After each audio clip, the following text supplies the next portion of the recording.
He was the father of her children and the man she claimed to love. Now he's Woman dead charged and in she's boyfriend's behind killing bars, and says it was an accused of taking accident. his life. I seen She this allegedly on said it was an Twitter. accident, but many on social media are not buying it. Now the search for the truth begins. Casey I'll Anthony's walk you TikTok. through what happened. For Longtime No. News, I'm Kennedy Walker. It's a story that's left a community searching for answers. A young father shot and killed, and the woman who allegedly pulled the trigger, his girlfriend, Hannah Cobb. But questions are swirling on social media, like what really happened to Telvin Osborne? This is the that girl night? that said she Why tried to did clean police her wait gun, to arrest right? his girlfriend? And if this was not an accident, why is Hannah Cobb not facing a harsher charge? According to police, in the early hours of Sunday, February 23rd, 25-year-old Hannah Cobb shot and killed Telvin. Oh, that's a hard jersey, bro. A home which That's they fire. shared with their 2 children. It's just very tragic that he is. Why would you kill the father of your In a kids? news conference obtained by WJBF News, Burke County Sheriff Alfonso Williams said the shooting happened after a night of drinking and an argument that turned physical. But how did the gun come into play? Well, according to an incident report obtained by Law and Crime, You right, Cobb Kyra. allegedly told police that sometime after they returned home, she was checking her firearm, something she claimed the couple did together every night. But get this, despite the incident report clearly stating that Cobb allegedly said she was cleaning her gun when it fired, Sheriff Williams says his office... But it said it hit him in the chest. So okay, let's, you know what I mean? We could, my gun is clear, right? When I'm cleaning my gun, I'm not cleaning it like this. You know what I'm saying? Like when I'm cleaning my gun, I have it pointed down. I've taken it apart. You know what I'm saying? Like I disassembled the motherfucker and now I'm cleaning it. So like, why is she cleaning her gun, pointing it up, having a bullet in the motherfucker while you cleaning it? That does not make sense. Who cleans their gun at 5 a.m.? That too, like what? All right, I'm gonna come home from the club. I know we just had a fight, but I'm just gonna clean my gun. Like that's crazy. That makes zero sense right there, especially where him getting shot in the chest. Allegedly said she was cleaning her gun when it fired. What's up, Sheriff Nagusa? Williams says his office never received any information to support that. Important for us to clarify that at no point They do have during the gun safety investigation, classes too. Was there any information about a person cleaning a weapon? However, Sheriff Williams made it clear this tragedy is not being ruled an accident. Did they It's have a crucial to farm? note that the investigation has not been classified as accidental. But if this wasn't an accident, then why isn't Cobb charged with a harsher crime like murder? And why was she not arrested on the spot? The delay sparked outrage from the victim's family and the community. Joining us now is legal expert Joe Tamburino. Joe, thank you so much for joining me today. Thank you for having me on. What's up, So given Midnight? the details of this case, including the alleged argument and the firearm discharge, why do you think Hannah Cobb has been charged with involuntary manslaughter and not something more severe like murder? Well, under Georgia law, involuntary manslaughter is basically culpable negligence, and that's very similar to many state laws. And what that means is that what you were doing in an extremely negligent manner, and you were actually committing an underlying crime. So in this case, what the argument is that she was operating a firearm or doing something with the firearm while she was intoxicated, and she discharged it, and obviously it killed Mr. Osborne. So that's why this crime fits for right now. Now, that doesn't mean she won't be charged with others in the future. Prosecutors, based on new evidence, can charge You whatever take they a want. white dog as long as the over a evidence woman? fits it. So right now, He did this not is the say charge, that. but we don't know what it will be in the future. Nigga had a cowboy hat and a buckle. Yeah, and Not you too know, I think much. you touched on Not my too next much question, now. just trying to figure out what could the exact elements be that the prosecution. He said may that have over a considered black to woman? No, charge he her did with not. that involuntary manslaughter. Oh, he was wilding. Well, the elements would be this, she was kind of basically, thick. that she was under the influence of alcohol, presumably, that she was using her firearm in a reckless manner, say that's a misdemeanor type crime, and as a result of Oh, that, he she killed someone disgusting. because it went off. So even though she didn't mean for the gun He to would be fuck a fired, dog before he since she fuck a did it in a black woman. reckless manner, a culpable negligence type of He way, was wild. she could be guilty of that crime, and it's up to 10 years in prison. Now, if all of a sudden more evidence comes out, like say, more evidence comes out about an argument, something like that, could possibly the prosecutor go to a voluntary manslaughter, which is more like a heat of passion type situation? Sure, they could do that. So just because you start out with one charge does not necessarily mean that that's the only charge from now till trial. True. And the incident report obtained by Law and Crime suggests that Cobb said the gun discharged accidentally while she was checking it, claiming that they did this every night. Do So when she statements says like this play a significant role when she in says checking it, what does she mean? Like, what are you checking your firearm for every night? The coochie is our start. The coochie is our downfall. That's crazy. Not he ended up getting fucked. If it's loaded before I shoot this nigga, true, Kyra, true. So everybody found his Twitter.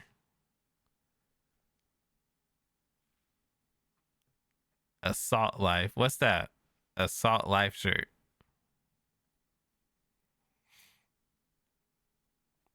What is that? Not white coochie with some. Y'all are sick. Salt Like is a brand. Salt Life. I never heard of that. determining charges in these kind of cases? Yes, they do. Statements like that, as well as the physical evidence.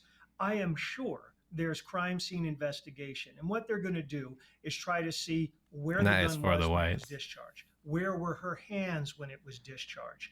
Was the gun, say, lying on her lap when it was discharged?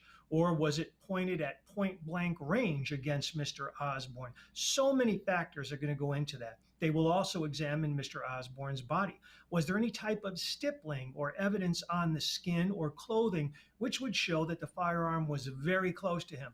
Or did none of that exist? And perhaps he was 20 feet away, which would inure more toward the argument that it was an accidental discharge. All of these factors are going to be highly relevant. That's crazy. Now, according to reports, it does appear that Ms. Cobb Yeah, they was said Georgia. to That haircut is first awful. That's aid. that Dallas Does that shit. help her case? Yes. What happens after an incident is just as important as what happened during the incident. Because if all of a sudden you accidentally I hate that haircut. shoot someone or injure someone, if you run from the scene, well, that's like a consciousness of guilt. If you act in some callous way and you don't render any assistance, perhaps you don't even call 911 right away, again, that could show an indifference to the harm that was done to the victim. However, if upon discovering that you actually hurt this person and possibly killed him, and you immediately provide assistance, yes, that's relevant to what's called state of mind of the defendant or the suspect. Now, we already mentioned about, what the incident report said that Ms. Cobb allegedly said about her allegedly trying to clean her gun, something that the couple allegedly did every single night together. But the sheriff held a news conference this week mentioning that there was no information suggesting Cobb was cleaning the weapon, despite, again, that incident report. How significant is that discrepancy? Very significant on a couple of respects. Number one is you have to be careful when you're a law enforcement agency that before you go out in front of the press, before you start taking questions, you got to get your story right. You got to make sure that you have the reports, you have anything surrounding the incident, as much information as you can, and then you could go out and answer some questions. So you got to make sure that happens. Number two is you have to question, well, where was this incident report? If you have a representative from the law enforcement agency saying, here's what I know about the case, but he doesn't know about the incident report. Yes, you turned her kid into an orphan. Yeah, who generated that report? That's stupid as hell. Why wasn't it given to the higher ups in the agency, and so on? Now, in cases like this, where there's a claim of an accidental shooting, how difficult is it to prove intent in a court of law? Well, that's going to come back to a few things. Number one, first of all, is the physical evidence, like what we discussed. How exactly was Mr. Osborne shot? Where was he? Was he proximate to where the gun was? Is there any type of physical evidence like stippling, anything on him like that? Where was the gun when Ms. Cobb had it? Was it actually held in her hand? Was it on her lap? Was it on a table? Were there other instruments around the gun, such as cleaning instruments? Were they being deployed at the time What do you of the say? shooting? All of the physical evidence. Then you go to the next level. The next level is, what were Salt the Life statements? is always What on were a her Ford or statements? Chevy What was said on Mallfinder. 911? There's going to be a lot of information surrounding that. And then you get to the next level after that, which is the surrounding circumstances. In many situations like this, you're going to have search warrants being executed on all sorts of accounts, I want to know, meaning like, cell phone devices, social right. media, emails, the history of what a person Googled, all of these things. First of all, why is this man bright ass red under here? Like he just got off a yacht. But yeah, I would want to like see like what were the text messages like? You know what I'm saying? You're going to try to get as much Breezy, information appreciate the about this 3-stream couple's streak, history. bro. Were they always arguing? Was there any type of domestic abuse in the past? Were there any restraining orders? What did this couple say individually to their friends or to their family? Midnight. What did they say to What each the other? fuck? What were the texts between each other? I don't think I So have an that's how alert you for go that, through but Jesus physical evidence, Christ. the statements, and all of the surrounding Appreciate you. circumstances. Holy And fuck. clearly more evidence can come out, as this story unfolds. But in that same news conference Now I this got week, tired of the seeing sheriff zero. did mention that there Thank you seems to so be no much. history or no prior domestic violence in their relationship. How does the lack of prior domestic violence reports between the couple impact how the case is being viewed legally? Wait, so they had prior domestic violence cases? Out, as this story unfolds. But in that same news conference this week, the sheriff did mention that there seemed to be no history or no prior domestic violence there's in none. their relationship. How does the lack of prior domestic violence Thank you so reports much, though, between the Midnight. couple Appreciate it. impact how the case is being viewed legally? Well, it will certainly impact the charges, because if there's some long history of domestic violence, like say Ms. Cobb, and we're just saying a hypothetical, say she was arrested in the past, or there were restraining orders against her for committing domestic violence on Mr. Osborne, clearly relevant in a situation like that. But if there were no reports of domestic violence, no restraining orders, nothing of the sort, well, then obviously it would help Ms. Cobb, the defendant, because it would show that there was no animosity between the two. She held no grudges against him. And if there was an argument, perhaps it was just a typical argument that couples have.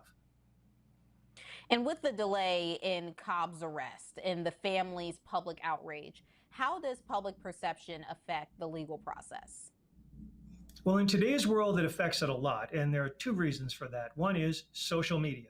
There's no doubt about that. People go on their social media and start saying all sorts of things without knowing the full story. And the second is what's going to happen in court, because Georgia has cameras in the courtroom. So that means that, what the public reads about, what social media says about it will be impacted by what we see in the courtroom. So yes, and it's unfortunate in many situations, but, the public's perception of the case does matter. And does the fact that the couple Nagusa, had appreciate two the 9 children months, together, man. does that matter at all? Yes. Yeah, I think they had anything two kids, surrounding Midnight. their familial life, anything surrounding what they did as a family, how they interacted, the ties that they had to each other in the community. And clearly, when you have children, your ties as a married couple or a cohabitating couple are stronger because you have living human beings that you have brought into this world. So all of that is relevant in this type of a situation. And lastly, do you think there's a chance that the charge could be upgraded to anything later on, whether that be murder, whether that be voluntary? That depend do you on think the that's possible? And if so, evidence. what would need to be proven for that to happen? It is always possible. In fact, so many times before trial on cases involving a homicide. And remember, a homicide Not itself lock doesn't extensions. necessarily mean a crime was committed. I mean, for instance, you can have a homicide where it's pure accident. There are no criminal charges at all. A homicide just means a human being caused the death of another human being. But depending upon what comes out of any case involving the death of a human being, sure, you might have charges that happen in the future, a greater manslaughter charge, perhaps an intentional murder charge, things along those lines. So it's always possible, and in many cases it happens. Great. Well, this is definitely something that we will be following closely. Thank you so much, Joe, for coming on today. Thank you. This story has made its rounds on social media and the community, and many people are focusing and commenting on the racial dynamics of the couple and the alleged crime. The delay in the arrest has already sparked significant outrage, but the racial elements of the case can raise broader questions about how racial tensions can influence both public perception and the legal process. Joining me to talk more about this is civil rights and criminal defense attorney Tyler Bailey. Tyler, thank you so much for joining me today. Of course. So to start, can you give us your perspective on the racial dynamics at play in a case like this where a white woman is involved in the shooting death of an unarmed black man? And how does this affect the public's perception of this case? Well, you look at this case and you immediately see racial dynamics. You see a young black man who's in a relationship with a Caucasian woman who's killed. There's no witnesses to the crime. And automatically, the thing that stands out first is she was not immediately arrested. Where were the Then they kids at when conduct this this happened? investigation. It seems that she's given somewhat of a slap on the wrist charge of involuntary manslaughter. And I'm pretty sure we'll get into the legal dynamics of the case later on, but this is a situation where it seems that law enforcement, with no witnesses, immediately believe the white woman when the black man is dead. And doing the work that I do, civil rights and criminal defense, most of the time people don't believe our stories when they're told initially. We don't get that benefit of doubt. So immediately the public perception is seeing that a white woman is immediately believed when a black man is dead, and there needs to be some accountability. Yeah, and given the fact that this incident has already gone viral, what role do you think social media and public opinion play in shaping the course of legal proceedings, especially in cases involving racial tension?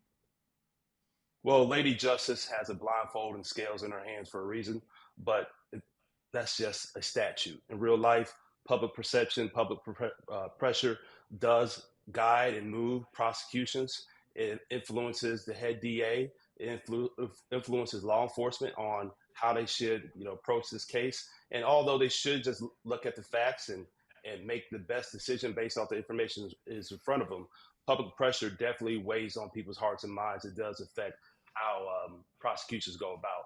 And I think public perception and public pressure already resulted in her being criminally charged because initially they ruled the death as accidental. And so they're saying they're still investigating it. Maybe there'll be more charges. I do think that voluntary manslaughter would have been a more appropriate charge, and we'll see what happens. Yeah, the sheriff did hold a press conference this week, and then he made it clear that this was not accidental. So we'll see how things move forward from there. But again, the sheriff also mentioned that there were no prior reports of domestic incidents between the couple. How does that fact or lack thereof complicate I ain't gonna or lie. shape the... To me, yeah, I think this is pretty recent. To me, this is my theory, right? I think she went through this man's phone, seen he was chopping it up with some other girl, and shot him. That's what I think. I'm thinking that. Then she was like, oh shit, now I gotta clean it up, make it look like I was just checking my gun. Whoop-de-whoop. But I don't believe that. Just from me being around guns and my knowledge of gun safety, one, you're not gonna check your gun after you come home from a night of drinking. You don't even take your gun with you when you go out drinking.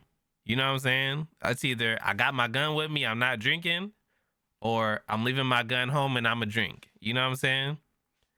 But from my knowledge of gun safety, you cleaning your gun is empty. You know what I'm saying? Your gun is empty if you're cleaning it.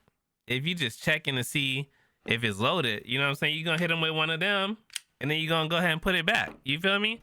So it's like, none of her story really makes sense. None of the story makes sense at all.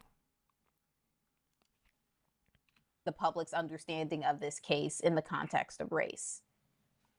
I think the public is rightfully confused here because they're hearing facts as far as this shooting not being accidental, and they're really looking at the term involuntary manslaughter when they think it should be murder. In Georgia, there's really only one murder statute, which is murder, and then you have two manslaughter statutes, which is involuntary manslaughter and voluntary manslaughter. And just because it wasn't accidental, they're saying that she acted recklessly and cleaning her gun allegedly when this gentleman was killed. More, I think really the racial dynamics in the facts of the case. You hear that he comes home around 5 something in the morning after a long night of drinking. They both may have been drinking, I believe, and there was an argument that ensued. And so you logically think that she was upset for whatever reason. He was out all night drinking and coming back late, and she got her gun and she killed him. Now that doesn't sound accidental to me. If anything, at the minimum, sounds like she acted rashly in a heat of passion and shot him, which would have really led to a more appropriate charge of voluntary manslaughter versus involuntary manslaughter, which would have been her acting recklessly, cleaning a firearm that was on safety, and killing him in a reckless manner. In your experience, how does the presence of racial tension in high profile cases like this one create additional challenges for law enforcement, prosecutors, and defense attorneys? It really just weighs on them. You know, they watch the news, they have parents, they have friends, they have social media like everybody else. But you know, once you get past the immediate hoopla from the media, TikTok, Facebook, YouTube, and everything, and in between, you have to get to the nitty gritty of the case. Most cases are not tried immediately after a murder or investigation. It may be a year or so before this case goes to trial, and the lawyers involved with That's it a long will time. try to, well, at least the prosecutor will try to say, look at the facts of this case. He'll try to eliminate jurors who may be racially motivated one way or the other.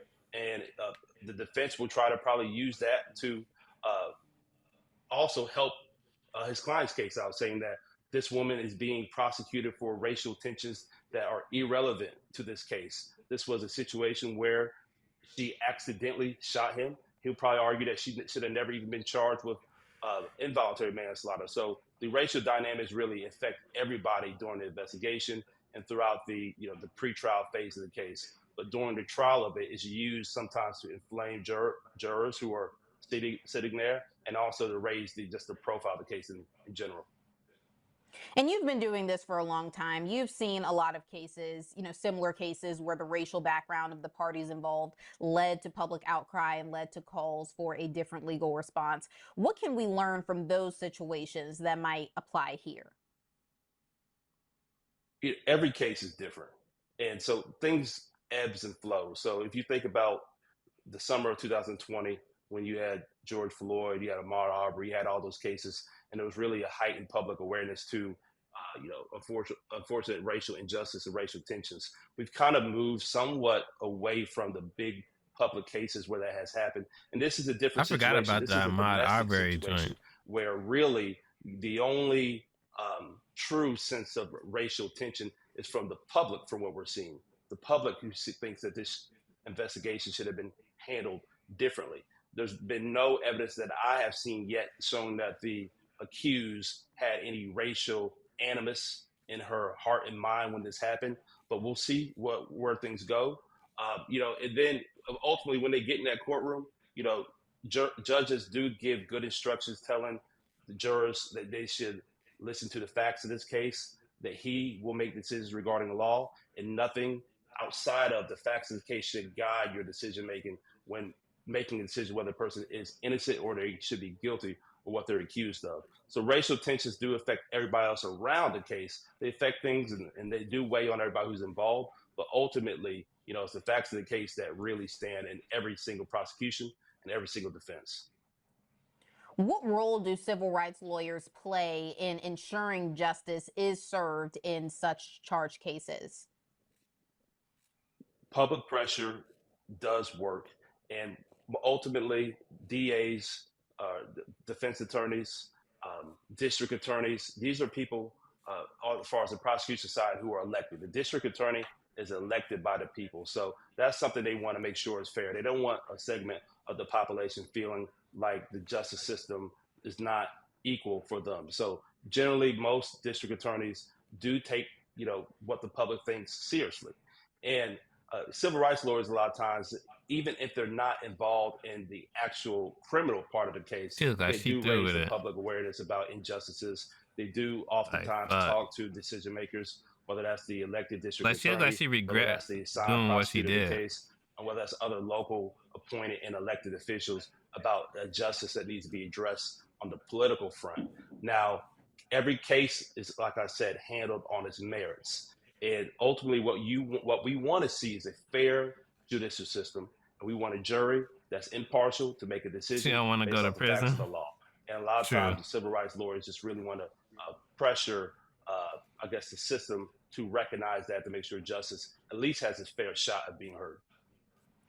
And, if we just take it a step back for a moment, I know that a lot of the public outcry has been, what the suspect has been charged with, why did it take so long for her to get charged in the first place? In your opinion, How long did it dealing with take? cases like this, is this how it usually goes when there is a domestic situation like this, that the person does get charged with involuntary manslaughter? Every case is different, but the law enforcement personnel that is assigned or who responds to a murder or a death usually does take their time to do a thorough investigation.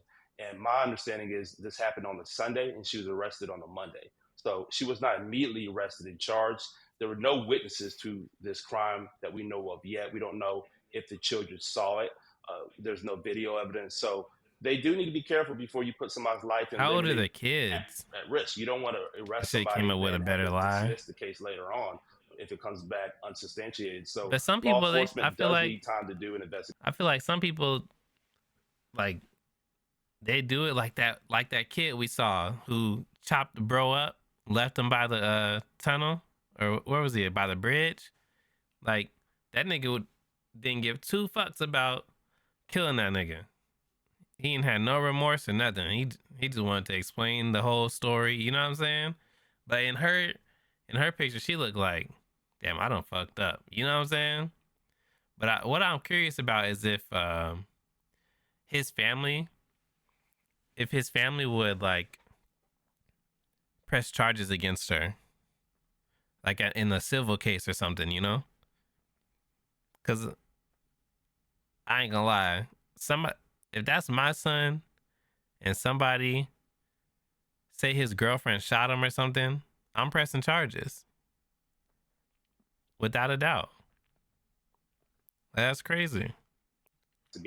This would be a different story if there was a video, if there was witnesses who said it happened differently. There was no video, there were no witnesses, and she was ultimately arrested and charged.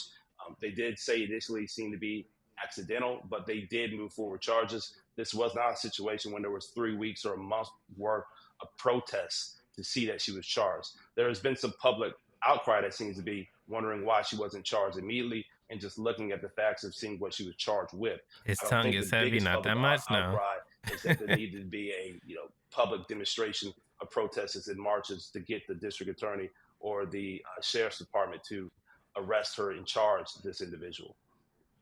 Correct. And, in the press conference, the sheriff did say that this is an ongoing investigation. So we really don't know what can come from this. But he also mentioned in that same news conference that there seemed to be no prior domestic violence records, within their relationship. Do you think that the lack of prior domestic violence records could be used to downplay the seriousness of the case? Or do you believe it may be I used feel to like argue the for a text different outcome? messages and everything is going to tell a different I don't think story. it will be used by either. I mean, the sheriff department saying that to me really is irrelevant. The fact of the case is that he showed up late at night after being out all night around 5 something in the morning. He was drinking and somehow he ends up shot and killed. So the fact of there being no domestic violence doesn't really support anything unless there was supposed to be some theory that she was defending herself against him. And there was other incident reports of the individual who was killed being an abuser to the accused. I don't see any record of that. I think they should really look at this wondering whether she had some motivation and reason for actually shooting and killing this individual that night, not whether she was defending herself, because there's no facts out there that shows that he abused her. Most of the facts to me show that she may have had a reason to shoot him, and she wasn't just cleaning her weapon at 5 in the morning. And even if she was cleaning her weapon at 5 in the morning, the question is, was she cleaning her weapon to intimidate him, putting the gun out there? Why were you late? Questions Mm. like that while she's cleaning the firearm, and then he ends up shot. Right. Well, just reading everything, it appears that they were both out together. And this is from the sheriff in that news conference. They were both having, a night out together. Alcohol was involved, and they came home together. Both And of then this them. whole Okay. alleged incident transpired. So we're definitely waiting Yeah, at first to I see, thought it was what just him happens, or her. and, if more charges are going to be brought against the suspect. But thank you so much for joining me today. Yeah, at first I thought it was just her that came home late, and then she decided to clean her gun. But yeah, so they both was out getting freaky. So it can't be like she must have seen like a text message from somebody. That's gonna be my guess.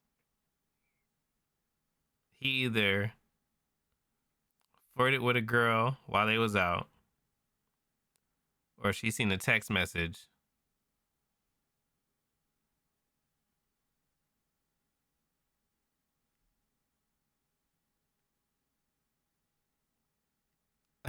Nay. You're stupid. Oh man, that's actually insane though. I want to continue watching that case and see what happens. Exactly, Kyra. Exactly. This guy has been paid $2